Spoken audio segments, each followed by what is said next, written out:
Ser estranho na noite. Olá a todos, venho compartilhar com vocês algo que me aconteceu há alguns anos e que até hoje me traz algumas dúvidas. Perdoe-me, mas o texto ficou bem extenso, porém foi necessário para que o acontecimento ficasse mais detalhado. Durante minha adolescência, por conta de alguns fatos particulares e enorme diferença de opiniões, resolvi me mudar para a casa do meu tio, irmão do meu pai, onde fui recebido por ele e sua família com todo o carinho possível, o qual eu já não era mais acostumado desde a perda de meu pai aos 8 anos. Na casa morava meu tio, a esposa dele e suas 2 filhas, que tenho como irmãs muito queridas. A mais velha, infelizmente, morreu aos 18 anos por conta da irresponsabilidade motorista. Pois bem, eu e minha prima, quase de minha idade, quando não estávamos na escola ou com alguns amigos, andávamos sempre juntos. Realmente tínhamos um pelo outro o carinho de 2 irmãos muito chegados, já que desde muito novinhos éramos super apegados, ainda mais depois que fui adotado por esse tio. Como minha tia dedicava-se muito a cuidar da gente e a seus afazeres domésticos, não lhe sobrava tempo para cuidar de si mesmo durante o dia. Por conta disso, sempre que precisava fazer as unhas ou cortar seu cabelo, acabava tendo que marcar estes compromissos para depois que chegássemos em casa. Normalmente depois do salão ter fechado. Pois como era amiga de longa data da dona do estabelecimento, esta atendia sem problemas e com maior atenção, por já ter dispensado as habituais clientes. Muitas vezes, como é comum às donas de casa, o papo estendia-se até mais tarde, e nessas ocasiões, eu e minha prima fazíamos questão de buscá-la. E no caminho, íamos falando de nossas novidades, nossos namoros e planos para o futuro mais à vontade. Além de que meu tio vivia atolado de provas para corrigir e planejamento de aulas para preparar, pois era professor em 2 escolas do estado e orientador em mais um colégio particular, e quase nunca podia ir ao salão para buscar sua esposa. Na cidade onde morávamos, Taquara, a uns 70 quilômetros de Porto Alegre, capital do estado, havia ainda muitas vilas, por serem mais afastadas do centro. Recebiam iluminação precária e tinham suas ruas em chão batido. No nosso caso, para chegarmos até o salão, ou cortávamos caminho por um enorme campo de gado, ou seguíamos pela mais antiga rua da cidade, a Estrada Velha, mal iluminada, toda de decrépito calçamento centenário e chão batido. Por ser a rua mais antiga da cidade, ainda mantém seus casarões da época colonial e campos de pasto, e está até hoje, um tanto abandonada. Também, essa estrada mantém as mais escabrosas histórias de acidentes, assassinatos e crimes na memória dos mais velhos habitantes, desde o início da história da cidade, que hoje conta com mais de 150 anos. Mas vamos à história. Por volta das 22 horas, era uma sexta-feira, quando nos dirigíamos ao objetivo citado.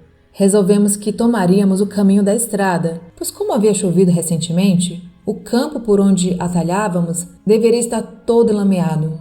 Da estrada conseguíamos avistar quase todo o habitual atalho. Caminhando paralelamente a ele, pois era um campo aberto, com poucas árvores e um pequeno matagal. E embora não houvesse nenhum poste de luz funcionando, a lua iluminava o caminho muito bem. E em dado momento do caminho, notamos uma pessoa vindo ao longe, em direção contrária à nossa, só que pelo atalho que havíamos evitado. Imaginamos que fosse nossa mãe e começamos a acenar para que ela nos visse e viesse ao nosso encontro. Quando aquela pessoa aparentemente nos viu, virou-se imediatamente em nossa direção. Porém, em vez de contornar o mato para chegar à estrada, começou a vir por entre os arbustos e árvores, o que achamos estranho por ser bem mais trabalhoso. O pavor começou quando notamos que não era ela, e sim algo que, quanto mais se aproximava, aparentava ficar cada vez mais alto, o que não era o caso da nossa mãe, que era de estatura baixa. Quando aquilo já estava mais próximo e aparentando ter uns 3 metros de altura, notamos que não era alguém normal, por ser muito alto, porém extremamente vagaroso e desengonçado. Ainda víamos somente seu perfil, recortado contra a luz da lua, mas posso garantir que era mais alto que a árvore ao redor. Minha prima, já apavorada, apertou meu braço quase a deixá-lo roxo e tentava arrancar-me do lugar em que eu estava com toda a sua força. Mas eu não conseguia parar de olhar para aquilo que, agora, já bem mais perto, Aparentava ter aproximadamente 4 metros de altura tranquilamente. Quando consegui parar de olhar e notar o medo que minha prima estava sentindo, percebi que eu mesmo também estava tremendo. E começamos a correr no escuro, pisando em poças de lama pela estrada, na direção da próxima rua, onde esperávamos que houvesse alguma lâmpada ou pessoas. Enquanto corríamos, olhamos para o lado, em direção à cerca de arame farpado que separava o campo da rua onde estávamos, e vimos como se a sombra daquilo estivesse vindo em nossa direção, como se fosse uma cobra arrastando-se no chão. Encontramos nossa mãe e voltamos pelo mesmo caminho, sem nem olhar para o lado, temendo ver novamente aquele ser estranho.